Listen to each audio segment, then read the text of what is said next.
Can we meet Mrs. Sheffield? Do you sleep with a water meter and with the light on like you show in your videos? If Mrs. Sheffield was a plant, what would she be and why? It's a great question. A couple of months ago, I asked you guys whether you had any questions that you'd like me to answer, so I thought today I'd finally get around to making that video. There's some interesting questions here, so I hope you enjoy. When did you first get into houseplants, and what was the first plant you owned that made you realise you wanted to be a serious plant parent? So we've always had a couple of plants dotted around the house. The first plant we bought together, I think, was the peace lily that I've still got today. Must be about 10 years old, something like that. And also the monstera in my bedroom that I feature quite often in my videos. So that was a small plant I bought in IKEA. And then lockdown hit, the dreaded lockdown with COVID.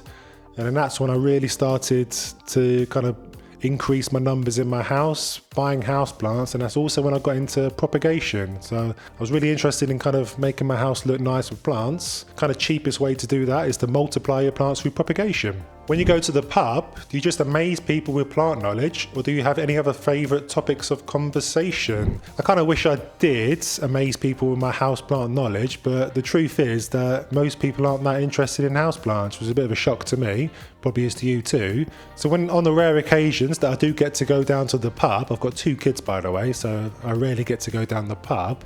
If I'm there with friends, they're more interested in the YouTube channel than they are houseplants, to be honest. So we have a chat about that. And then generally, I'm interested in things like football and film and TV series. So we have a good natter about that kind of stuff. Opinions on variegated and extremely expensive rare houseplants. So most of you probably noticed by looking at my videos that I don't tend to have many expensive rare houseplants. So most I've ever spent on a plant, I think, is about £50, which is about $65 or something like that. Just for me, I think I would kind of struggle with the turmoil of buying an expensive plant for like £500 or something, watching it slowly die and then having to stick it in the bin. I've got a prayer plant that will get yellow leaves, usually in groups, and I read it's an iron deficiency. I thought it would be overwatering, but I'm very careful with the meter. Any ideas? Well, firstly, congratulations on getting the world's best device, the moisture meter. It's a game changer for everyone. It's in my Amazon store, by the way, if you're interested. But for plant problems, then I think you should download my Plant Problems Troubleshooting Handbook that you can get completely for free by following the link in the description to this video.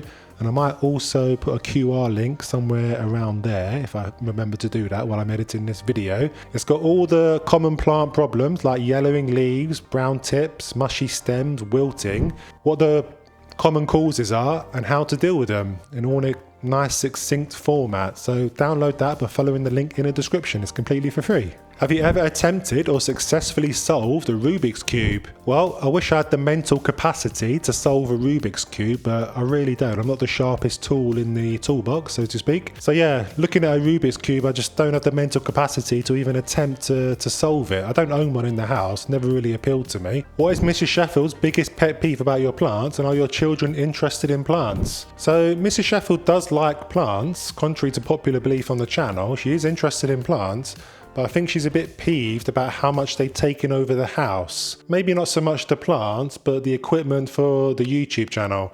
So it does take a bit of equipment. So I've got 2 lights there and I've got my camera set up and all that kind of stuff on my computers. But the plants, she quite likes how to decorate in the house and all that kind of stuff, but it's just the equipment. And my children, so I've got 2 kids, one's 8 and one is 4, and the girl, 8 years old, she's starting to show a bit more interested in plants. She's more interested in kind of creating things like weird water aquariums in bottles and things like that with bits of plants in there that she finds on the street. She does that with her granddad. So she is interested in that. She's got a couple of plants on her windowsill that she's looking after. Well, kind of looking after. She opens the curtains for them and that kind of thing. And the little boy, 4-year-old, he's got plants on his windowsill, but he doesn't show any interest. In fact, he tends to pull the plants out of their pots, which is a little bit annoying. So I have to keep an eye on that. But my daughter is starting to show a bit of interest in the YouTube channel, so she kind of goes off and does little presentations to her iPad, little recordings, pretending that she's a YouTuber, which is quite cute, I think. Do your plants ever get tired of each other and have disagreements or misbehave? How do you discipline them? I don't think my plants hate each other or have disagreements with each other. I think they are all united in their hate for me, because they see the amount of plants that I put in the bin for the YouTube channel. So they're all a bit scared and they're all united in their hate for me. Have you ever considered keeping bonsai trees? So this is a question I get quite often in the comments to my videos. And the answer is I'm not that interested in bonsai. I think I'm a bit put off by the time that it takes to get a decent bonsai. If money was no object, what plants would you buy and why? So, like I say, I don't really have that many rare plants. I'm not really that interested. But if money was no object, then I guess I'm a big fan of philodendrons. So a big kind of maybe rarer philodendron with nice velvety leaves that you sometimes get with philodendron. Maybe a nice massive one of those to kind of fill a corner of a room. Have you done or can you do any videos on growing plants in perlite? So I've not got any specific videos on growing plants in perlite, but I have mentioned it on a few videos. So I have recently been getting into semi-hydro, and there is one thing that I do like about semi-hydro, and that is the lack of fungus gnats. If Mrs. Sheffield kicks you out, are you willing to come hang out here and chat about my plant collection? Well, there's no sign of Mrs. Sheffield kicking me out just yet anyway, not anytime soon as far as I can see. But if I was to continue to take up loads of space in the house with my YouTube equipment, my camera equipment and my lights, then maybe things will get sticky. And if the time does come that I need to call on a friend, I'll be sure to reach out. Will you start with at least one blooming plant next year? So yeah, this is a quite a common question that I get in the comments to my videos, why I don't have any African violets or things like that. And the answer is I don't really know why. I've never really been tickled by them when I go into the shop. That's when I tend to buy most of my plants, just by going into the shop and just seeing what I like, and if there's something I like, I pick it up. I don't tend to kind of hunt out specific plants, trendy plants that you see online, and buy them online. They've never been on my radar. I don't know whether they're kind of not really in my area or something, because I never really see them that often. Well, I don't notice them anyway. I did buy my first couple of orchids last year, and they're growing quite successfully. I'm just waiting for them to reflower this year, so we'll see what happens there. When will your rubbish bin be in another video? My rubbish bin is in every single video that I make these days, because I know it's got quite a large fan following, judging by the comments in my videos. If you like the bin content, then do let me know in the comments to this one. Has there ever been a time when you wanted to give up plant keeping? If yes, how did you combat this feeling? Hope that's not happening to you, plant friend. But there are times when I'm absolutely fed up with my plants, and that is because of the pathetic fungus gnat. I hate it when a fungus gnat flies across my face when I'm trying to edit a video. I don't know why fungus gnats love this house so much. It must be my climate, the cool kind of damp climate that I live in. Fungus gnats seem to thrive. I thought I'd won the war last year when I used beneficial nematodes. It did seem to get rid of all the fungus gnats in my plants for about 2 or 3 months, maybe 4 months, but eventually, one by one, they come back. Normally when you bring in a plant from the store, or even when you just open the door and window, they fly in. I think it's just a thing that you have to struggle with annually and apply beneficial nematodes a couple of times a year. What did you do professionally, and what were your hobbies before you turned to plants? When I was a kid, I was into art, and then I turned to graphic design when I was doing my A-levels. Went to art school, and then from art school, I decided I wanted to be an architect, which is a bit random. I think I was watching maybe too much grand design, so I thought I'd be an architect. And if you didn't know, to be a qualified architect, you need to do 7 years in total. So I thought that wasn't really for me. So I kind of quit after 3 years. I got my degree, but then quit the program in its entirety. And then I started a catering business with my girlfriend, now Mrs. Sheffield. We realised that it wasn't really going to be the best thing for starting a family, because we wanted to start a family at the time. So we ended up selling that to a former employee. I think I wanted a steady job, a steady income. So I decided to be an accountant. So I trained for that with SEMA. So I did 3 years training SEMA. So I was accountant for about 6 years, something like that. And then while I was an accountant, I started my YouTube channel. So that was a part-time gig, my YouTube channel, doing it on the weekends. And it kind of grew in popularity, luckily for me. And it's now my full-time job. I quit my accounting job. So I've been doing this full-time for a year or so. And I'm loving it. So thank you all for tuning in for the videos. Most sentimental plant of yours, most expensive plant, most money wasted on a plant, and Mrs. Sheffield's favourite plant. There's a few questions there. So most sentimental plant of mine is probably the peace lily, because that was the first plant, I think, that we bought in the old flat that we used to live at. And looking back, it was an absolute mess of a plant, because it was in a really dark spot. My wife was, Mrs. Sheffield was looking after it, so it wasn't me. And she didn't really know too much about plants. And I remember there was lots of yellowing and brown leaves on that bad boy. Most money wasted on a plant. I've not really wasted, I can't, let's have a look. Well, I've got a calathea down there that is looking rather ropey, so maybe that one. Probably spent about £30 on that one, quite a big calathea.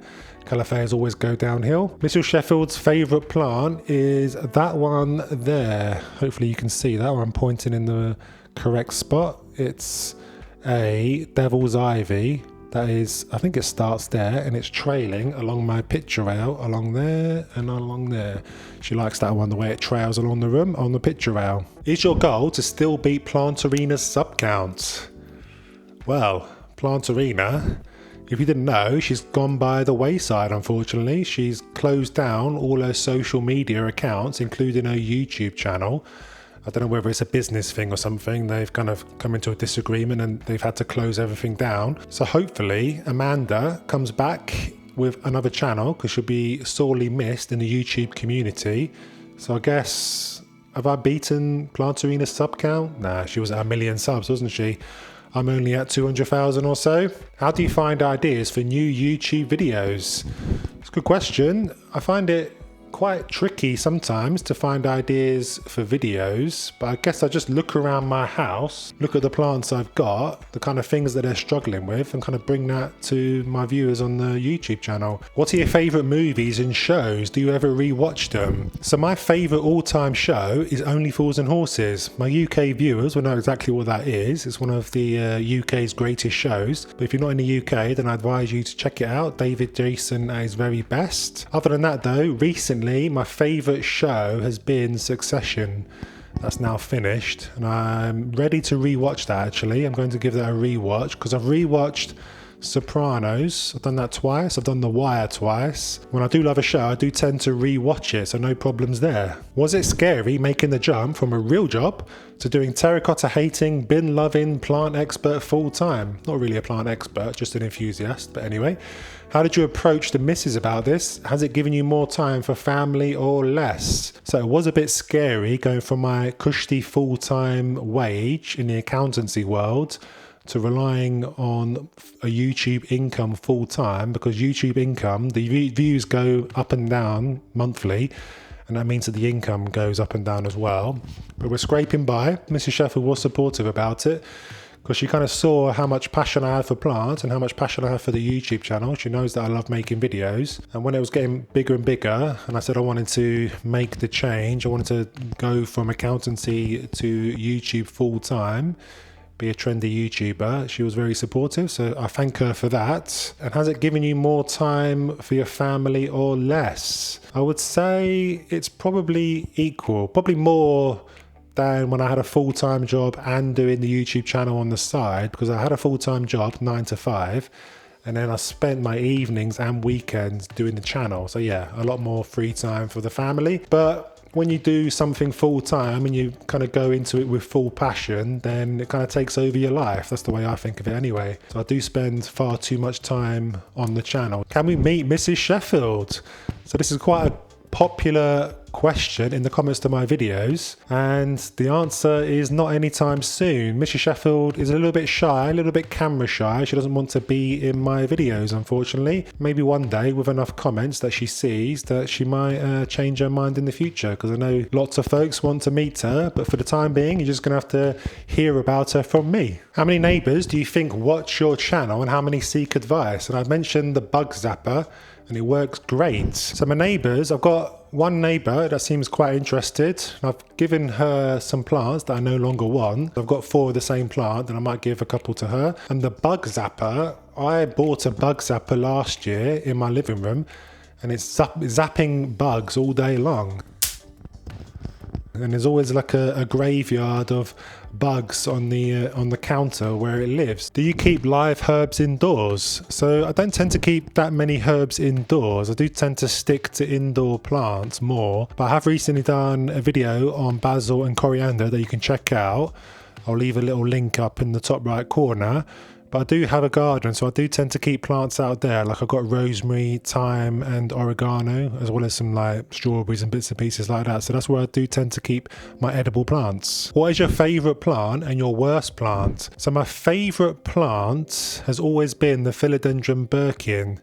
I do like the pinstripe variegation of that plant. It leaves me weak at the knees, but recently my plant has been struggling. For some reason it's going yellow and brown, and it's kind of, I've had to chop it right back, so it's much smaller than it was. But that has been my favourite. And my worst plant, well, the plant that gives me the most nightmares is the Philodendron melanochrysum. It's just, it's a plant that just doesn't seem to want to unfurl new leaves readily. It always gets stuck. I think it's a humidity problem, so I have been spraying the new leaves as they're unfurling with a spray bottle, but I don't know, still seem to be having trouble unfurling, so I do have to help them along, so that's a bit frustrating. So that's definitely one of my worst plants. What plants would you never want to get again? So apart from the melanochrysum, I would say the plant that I've had the most bother with is the green-orange plant, which I think is called Chlorophytum orchidastrum, maybe. But it's a beautiful plant that I bought a couple of years ago now. It's got orange stems with green leaves, and the leaves just constantly were going black, and I was pulling my hair out, well, my limited hair anyway, not really understanding why. And I think it's a combination of too much light and chlorine in the water. So I've done some videos on that on the channel that you can check out. So I did seem to be fussy about chlorine. Since moving it away from the light and giving it dechlorinated water, it's much happier. The brown black leaves have really gone by the wayside, which is great. Why is there D in fridge but not in refrigerator?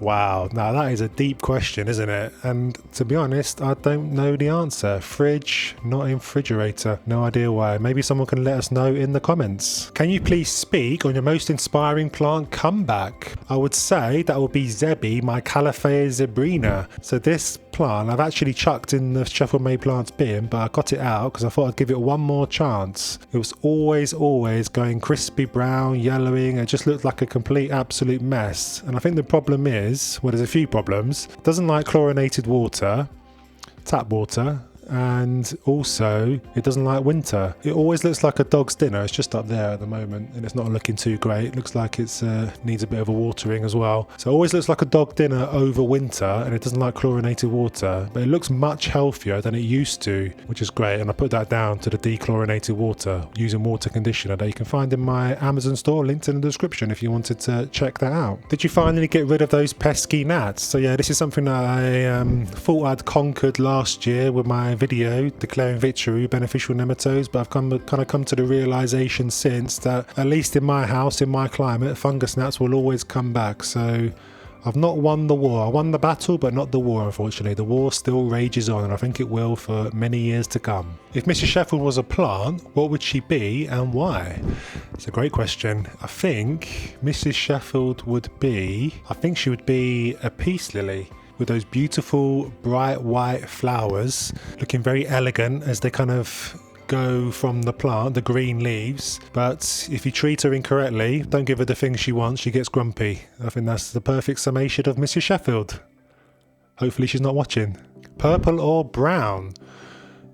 Is that some sort of trick question that someone's trying to get me to say something that I shouldn't? Purple or brown? I mean, who likes brown? Surely it would always be purple. Purple's a nicer colour than brown. Let me know what you think down below. If you didn't collect plants, do you think you would be a collector of something else? To be honest, I'm not really that much of a collector. It's a bit weird that I've kind of developed this houseplant obsession in my house. If you didn't know, I've got about 250 plants in the house, but other than that, not an avid collector of anything really, so it's a bit strange that I've been collecting plants. How many plants do you currently have in your collection, and do you have any 2024 wish list plants? I don't really go in for the kind of trendy new plants out there like the new philodendron or the new monstera or anything, but I haven't got a variegated monstera, so maybe that's one that I'll look to purchase in 2024, because I know it's a popular plant with people. The Thai constellation seems like a good plant to get.